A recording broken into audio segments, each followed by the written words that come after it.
എല്ലാവരെ കൊണ്ട് പറയിപ്പിച്ചപ്പോൾ സമാധാനമായില്ലേ? ഇറക്ക്, ഇനിയെങ്കിലും എന്നെ ഒന്ന് താഴെ ഇറക്ക്. ഇസം അത് പറയുമ്പോഴേക്കും ആദ്യം അവളെ താഴെ നിർത്തി ഫ്രണ്ട്സിനൊപ്പം ചേർന്നു. കുറച്ച് സമയം കഴിഞ്ഞപ്പോഴേക്കും ഇസമ്മയുടെ ഫ്രണ്ട്സ് കൂടി എത്തി. ആ കുറച്ച് സമയം ഇസമ്മ ആദിയുടെ മാത്രമായി അങ്ങ് അഭിനയിച്ചു തകർത്തു. അന്നേരമെല്ലാം ആദി മനസ്സുകൊണ്ട് പ്രാർത്ഥിക്കുന്നുണ്ടായിരുന്നു, അവളുടെ സ്നേഹവും കരുതലും എപ്പോഴും തനിക്കൊപ്പം ഉണ്ടാവണേ എന്ന്, ഇതുപോലെയൊന്ന് അരികിൽ ചേർന്ന് ഉണ്ടാകണേ എന്ന്. പക്ഷേ അതൊക്കെ വെറും അഭിനയം മാത്രമല്ലെന്ന് ഇസമ്മയ്ക്ക് പൂർണ്ണ ബോധ്യമുണ്ടായിരുന്നു. ആദ്യം അവൻ്റെ ഫ്രണ്ട്സിൻ്റെയും പഴയ ഫോട്ടോസ് എടുക്കാനായി ആദ്യ മുറിയിലേക്ക് ചെല്ലുമ്പോഴാണ് പിന്നിൽ നിന്നും സ്നേഹത്തോടെയുള്ള ഇസമ്മയുടെ വിളി വന്നത്. ആദി, ഓ എന്താടാ പറ, കാലിന് വേദനയുണ്ടോ? ഇന്ന് മുറിവ് ഡ്രസ് ചെയ്തായിരുന്നോ? ആദി ലാലനയോടെ ചോദിച്ചുകൊണ്ട് തിരിഞ്ഞതും ഇസ പറയാനുള്ളതെല്ലാം തൊണ്ടയിൽ കുടുങ്ങിയതുപോലെ മിഴിച്ചു നിൽക്കുന്നു. എൻ്റെ ഉമ്മ, പറയാൻ വന്നതല്ല ഇപ്പോൾ മനസ്സിൽ നിന്ന് പോകുമല്ലോ, ഇങ്ങനെ നോക്കാതെടോ. ഇസമ്മ മനസ്സിൽ ഓർക്കുമ്പോഴേക്കും 1000 തവണയെങ്കിലും ആദിയുടെ ഫ്രണ്ട്സ് അവനെ വിളിച്ചിട്ടുണ്ടായിരുന്നു. അലോഷി, ദാ വരുന്നടാ.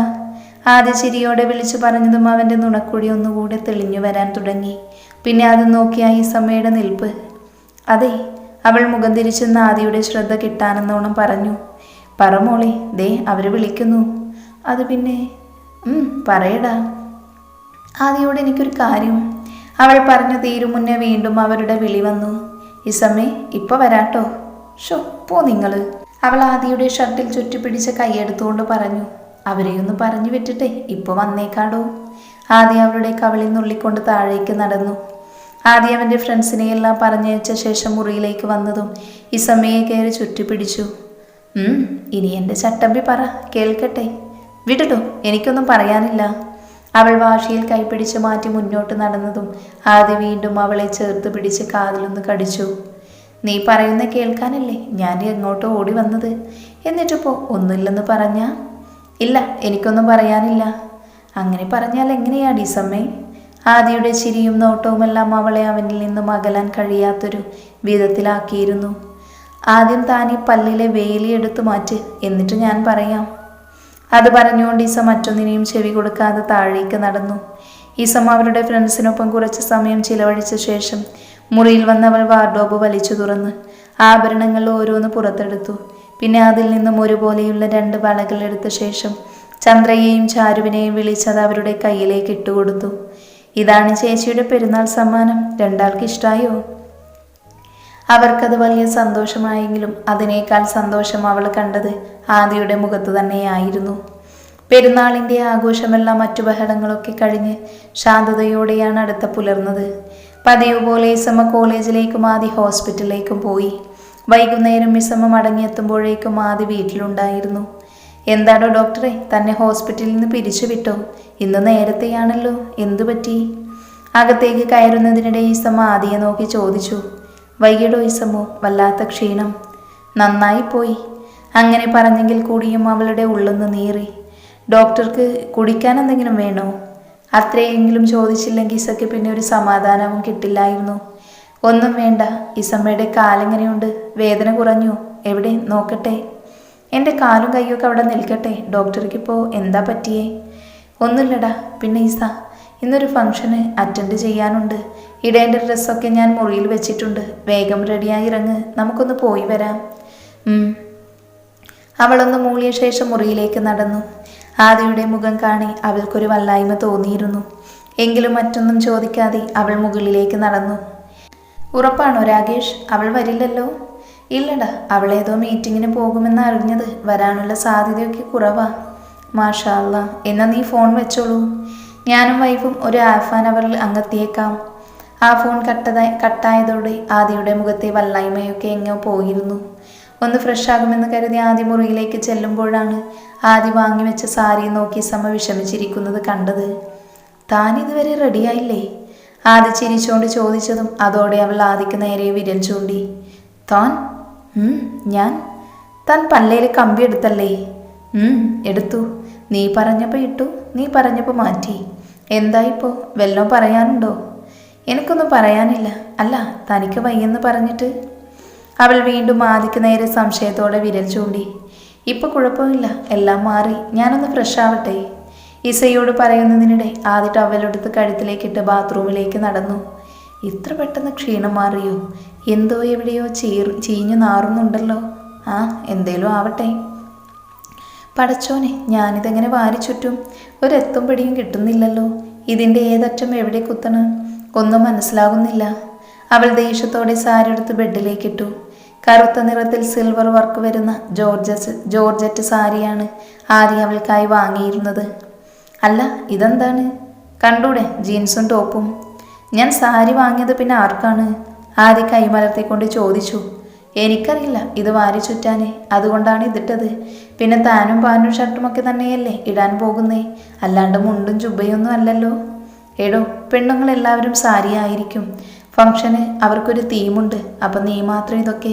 വേണ്ട ഈസ. വേണ്ടാന്ന് പറഞ്ഞാൽ എനിക്ക് ഉടക്കാൻ അറിയാത്തോണ്ടാ. ഞാൻ സഹായിച്ചാൽ മതിയോ? ആദ്യം ഒരു ചിരിയോടെ ചോദിച്ചതും ഇസമയും ചിരിക്കാൻ തുടങ്ങി. പെണ്ണായ എന്നെ കൊണ്ട് പറ്റണില്ല ഇതിൻ്റെ അറ്റവും മൂലയും കണ്ടുപിടിക്കാൻ. അപ്പോഴാണ് താൻ. ഒന്ന് പോയിടോ. ഇസ, കണ്ണിലെന്തോ പോയി, ഒന്ന് നോക്കിടോ പ്ലീസ്. എന്നെ നോക്കി വെള്ളിമുരക്കുന്നത് കണ്ടിട്ട് കൃഷ്ണമണി തന്നെ താഴെ പോയതാവും, അല്ലാണ്ട് അകത്തേക്കൊന്നും പോകാൻ കഴിയില്ല. അത് പറഞ്ഞുകൊണ്ട് ഇസം അടുത്തേക്ക് ചെന്നതും ആദ്യ സാരിയുടെ തുമ്പെടുത്ത് അവളുടെ വയറിന് വലതുഭാഗത്തായി കുത്തിയിരുന്നു. ഒരു നിമിഷം ഇസമ്മയുടെ കാറ്റ് പോയെങ്കിലും അടുത്ത നിമിഷം പിന്നിലേക്ക് മാറിക്കൊണ്ട് ആദിയെ നോക്കി നിന്നു. കള്ളനോട്ടവും ചിരിയും. അത് കണ്ടപ്പോൾ തന്നെ ഇസമ്മയ്ക്ക് ചങ്കിന് തീ പിടിച്ച അവസ്ഥയായി. ആദിയാണെങ്കിൽ സാരിയും കയ്യിൽ പിടിച്ച് ഇസമ്മയ്ക്ക് ചുറ്റും നടന്നു. പിന്നെ സാരിയുടെ വർക്കുള്ള ഭാഗം അവളെ ഏൽപ്പിച്ചുകൊണ്ടവൻ ഭംഗിയായി ഞൊറിവുകൾ എടുക്കാൻ തുടങ്ങി. അങ്ങ് മെഡിക്കൽ കോളേജിൽ പെണ്ണുങ്ങൾക്ക് സാരി ഉടുപ്പിക്കലായിരുന്നു ആശാന്റെ പണി? ഇസ കളിയാക്കി ചോദിച്ചതും അതിനൊത്ത ചുട്ട മറുപടി ആദിയും നൽകി. അല്ലടി, സാരി അഴിക്കലായിരുന്നു എൻ്റെ പണി. ഒടങ്ങി ഒതുങ്ങി നിന്നോ നീ? പെണ്ണാണെന്ന് പേരെയുള്ളൂ ജന്തുവിന്. സ്വഭാവം കയ്യിലെടുപ്പും ചില തല്ലുകൊള്ളി ചെക്കന്മാരുടെയാ. ഓഹോ, അപ്പം തനിക്കോ? കുറച്ച് താടിയും മീശയും പേരിനുണ്ടെന്നല്ലാതെ തൻ്റെ ഇടപാട് മൊത്തം പെൺപിള്ളേരുടെ കൂടെയല്ലേ? പെൺപിള്ളേരുടെ കൂടെ ഡാൻസ് കളിക്കുക, അവരുടെ കയ്യിൽ മൈലാഞ്ചിട്ട് കൊടുക്കുക, ദേ ഇപ്പോൾ സാരി ഉടുപ്പിക്കലും എന്ന് കരുതി താനെന്താ പെണ്ണാകുമോ? ഇല്ലല്ലോ. പാചകം മോശമാണെങ്കിലും വാചകത്തിന് കുറവൊന്നുമില്ല ജന്തുവിന്. ദേ ഈ തുമ്പ് ഇവിടെ പിൻ ചെയ്തോ. ഞൊറിഞ്ഞ തുമ്പ് അവൾക്ക് നേരെ നീട്ടിയ ശേഷം ആദ്യം എഴുന്നേറ്റു. ബാക്കിയെങ്കിലും ഭവതിക്ക് അറിയുമെന്ന് പ്രതീക്ഷിക്കുന്നു. അറിയില്ലെങ്കിൽ പറയണേ. ഈ വർക്ക് വരുന്ന ഭാഗം ഈ സൈഡിലേക്ക് വിടർത്തിയിട്ട് പിൻ ചെയ്യണം, ഓക്കെ? ഈ സമയം സാരി ഉടുപ്പിച്ച ശേഷം ആദ്യം അവനുള്ള ഡ്രസ്സും എടുത്ത് അടുത്ത മുറിയിലേക്ക് പോയി. അപ്പോഴേക്കും അവൾ ജീൻസിനൊപ്പം ഇട്ടിരുന്ന ഉടുപ്പ് മാറ്റി പകരം ബ്ലൗസ് എടുത്തിട്ട് സാരി പിൻ ചെയ്ത് ഒരുങ്ങാൻ തുടങ്ങി.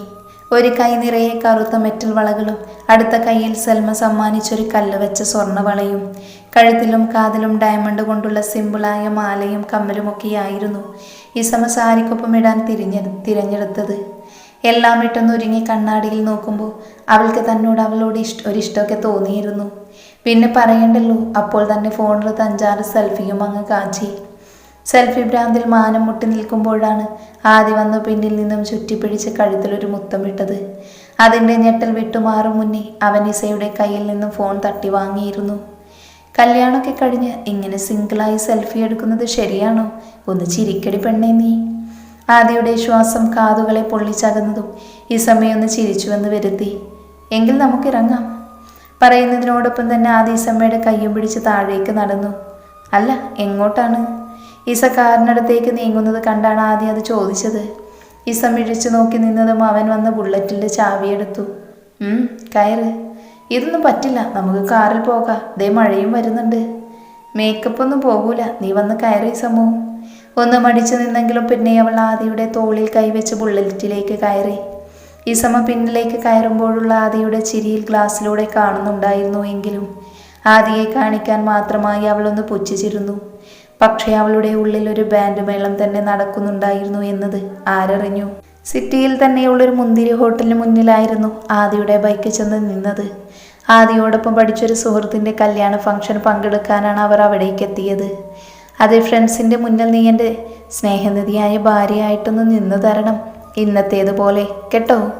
ആദ്യം പറഞ്ഞ ഉടനെ തന്നെ ഇസമ്മ ഇപ്പോൾ ശരിയാക്കി തരാമെന്ന മട്ടിൽ തലകുലുക്കി.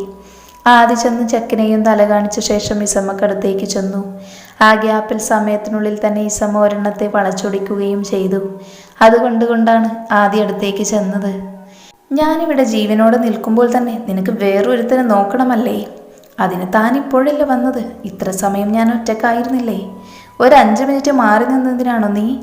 എനിക്കിവിടെ ആരെയും പരിചയമില്ല വർത്താനം പറഞ്ഞ് നിൽക്കാനേ. അപ്പോൾ കൊള്ളാവുന്നൊരു പീസിനെ കണ്ടു, നോക്കി അതിന്. തനിക്കെന്താ? അല്ല, ഇനി തനിക്കും നോക്കണോ എന്ന് ചോദിച്ചുകൊണ്ട് ഇസമ്മ ചെറുതായൊന്ന് വിസിലടിച്ചു. അപ്പോഴേക്കും ദേ തിരിഞ്ഞു നിന്ന് ചുറ്റും കണ്ണോടിക്കുന്ന കിടിലം അച്ചായത്തി പെണ്ണ്. താൻ എന്നെ 1 വർഷം കഴിയുമ്പോൾ ഡിവോഴ്സ് ചെയ്യില്ലേ? പറ്റിയൊരു കൊച്ചിനെ ഇപ്പോഴേ നോക്കി വെച്ചോ. ദേ ഡോക്ടറെ അങ്ങോട്ട് നോക്കിയേ. ആദ്യം തിരിഞ്ഞു നോക്കിയതും അച്ചായത്തി അവനെ നോക്കി ഒരേ ചിരി തന്നെ.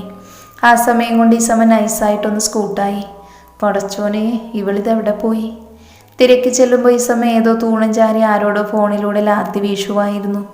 ആ ഫോൺ വെച്ച് തിരിഞ്ഞതും ദേ മുന്നിൽ വന്നു നിൽക്കുന്നു ഇസമ്മ മുന്നേ വളച്ചൊടിച്ച മുതല്.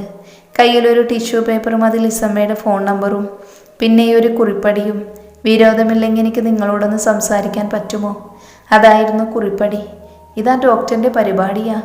ഇസമ്മയുടെ കണ്ണ് ആദ്യം അന്വേഷിച്ചു വട്ടം ചുറ്റിയതും ആദ്യതയിൽ അവൻ്റെ തോളിൽ കൈയിട്ട് നിൽക്കുന്നു. പിന്നെ കെട്ടിപ്പിടിക്കലും മുത്തം കൊടുക്കലും ഒന്നും പറയണ്ട. ഇസമ്മയ്ക്ക് പിന്നെ നല്ല തൊലിക്കട്ടിയായതുകൊണ്ട് ആ ചമ്മൽ അവൾ മൈൻഡ് ചെയ്യാനേ പോയില്ല. അപ്പോഴേക്കും ആദ്യം ചെറുതായൊന്ന് തട്ടിക്കൊണ്ട് ഏതോ ഒരുത്തി ചെക്കൻ്റെ അടുത്തേക്ക് പോകുന്നുണ്ട്. ഓളുടെ കയ്യിലാണെങ്കിൽ ഒരു ട്രോഫിയുമുണ്ട്, പക്ഷെ ചെറുതാണെന്ന് മാത്രം. ആദിയെ തട്ടിയതിൽ ഇസക്ക് അവളോട് നല്ല ദേഷ്യം തോന്നിയിരുന്നു. എങ്കിലും അവളത് പുറത്ത് കാണിച്ചില്ല. കുറച്ച് സമയം കഴിഞ്ഞതും ചെക്കൻ കുര്യൻ ബെഞ്ചമിൻ തിരിഞ്ഞു നിൽക്കുന്ന ആദിയെ നോക്കി കയ്യും കലാശവും കാണിക്കാൻ തുടങ്ങി. ആദി, ദേ വിളിക്കുന്നു. ആഹാ, ഇക്കാനെ പേരാണോ മോളെ വിളിക്കുന്നേ? ഇവന് വയസ്സ് എത്രയെന്ന് മോൾക്കറിയാമോ? ആദ്യ ഒരു റെഫറൻസ് ഇസമ്മയെ കൊച്ചാക്കിക്കൊണ്ട് പറഞ്ഞ് ആദി കയറി ഇടപെട്ടു. എടാ, ഞങ്ങൾ തമ്മിലൊരു 10 വയസ്സിൻ്റെ വ്യത്യാസമേ ഉള്ളൂ, നീ അങ്ങ് ക്ഷമിച്ചു കളാ. അതും പറഞ്ഞ് ആദി ഇസയെ വിളിച്ച് കുര്യൻ്റെ അടുത്തേക്ക് ചെന്നു. ആദിയെ ഇടിച്ചിട്ട് പോയ അതേ പെണ്ണ് തന്നെയാണ് കുര്യൻ്റെ വൈഫിനോട് സംസാരിച്ചു നിൽക്കുന്നത് കണ്ടപ്പോൾ ഇസമ്മ അവളെയൊന്ന് നോക്കി. പക്ഷെ മുഖത്തേക്ക് തട്ടം വീണ് കിടക്കുന്നത് കൊണ്ട് ഇസയും ആദിയും അവളുടെ മുഖം ശരിക്കും കണ്ടിരുന്നില്ല. ആരാണ് നിന്റെ അടുത്ത് നിൽക്കുന്നതെന്ന് നോക്കുമോനെ, നിന്റെ കെട്ടാത്ത ഭാര്യയും ജനിക്കാത്ത കുഞ്ഞും. കുര്യനൊരു തമാശ പോലെ ആദിയുടെ കാതിൽ പറഞ്ഞു. നെഞ്ചിടിപ്പ് നിന്നു പോകുന്ന നോവോടെ അവൻ ഒരിക്കൽ മാത്രമേ അവളുടെ മുഖം കാണാൻ ശ്രമിച്ചുള്ളൂ. അപ്പോഴേക്കും കയ്യിലിരുന്ന മരവിപ്പ് പടർന്നിരുന്നു. കണ്ണുകളിൽ എവിടെയോ തെളിവില്ലാത്തൊരു ചുവപ്പും പടർന്നു. പിന്നെ കുര്യനോട് യാത്ര പോലും പറയാൻ നിൽക്കാതെ അവൻ ഇസമ്മനെയും പിടിച്ചു വലിച്ചുകൊണ്ടൊരു പോക്കായിരുന്നു പുറത്തേക്ക്. എന്തു പറ്റി ഡോക്ടറെ? എന്ത് നമ്മൾ പെട്ടെന്ന് പോകുന്നത്? എന്തെങ്കിലും പ്രശ്നമുണ്ടോ? ആദ്യം അവളുടെ ഒരു ചോദ്യത്തിന് മറുപടി നൽകിയിരുന്നില്ല. ഹോട്ടലിന് പുറത്തേക്ക് ഇറങ്ങിയതും ഇടിയോടുകൂടി ശക്തമായി പെയ്യുന്ന മഴ. നാശം, മഴക്ക് പെയ്യാൻ കണ്ട നേരം. മഴ കാര്യമാക്കണ്ട ഇസ, നീ വന്നേ, നമുക്കിറങ്ങാം. മഴ പെയ്യുന്നത് കാണുന്നില്ലേ? ഇസ അല്പം ഒച്ചയെടുത്തതും ആദ്യം അവളെ ദേഷ്യത്തോടെയൊന്ന് നോക്കി. Can I help you sir? Sir taxi വല്ലതും നോക്കുന്നുണ്ടോ? ഇസയെയും കയ്യിൽ പിടിച്ച് ആദ്യം പുറത്തേക്ക് ഇറങ്ങുന്നത് കണ്ടതും ഹോട്ടലിലെ ഒരു സ്റ്റാഫ് വന്ന് ചോദിച്ചു. ആദ്യം അയാളോടും അല്പം പരിക്കനായിട്ടായിരുന്നു പെരുമാറിയത്. അതൊന്നും സാരമില്ല, താൻ തൻ്റെ ജോലി നോക്കടൂ. ആദ്യം അവളെയും പിടിച്ച് മഴയിലേക്ക് ഇറങ്ങി നടന്ന ശേഷം ബൈക്കെടുത്ത് വീട്ടിലേക്ക് തിരിച്ചു. ഇസയ്ക്കൊന്നും മനസ്സിലാവുന്നുണ്ടായിരുന്നില്ല. അവൾ കാര്യം എന്തെന്നറിയാൻ ഇടയ്ക്കിടയ്ക്ക് ആദിയെ ശല്യം ചെയ്തുകൊണ്ടിരുന്നു. ഡോക്ടറെ, തനിക്ക് എന്ത് പറ്റിയിടൂ പെട്ടെന്ന്?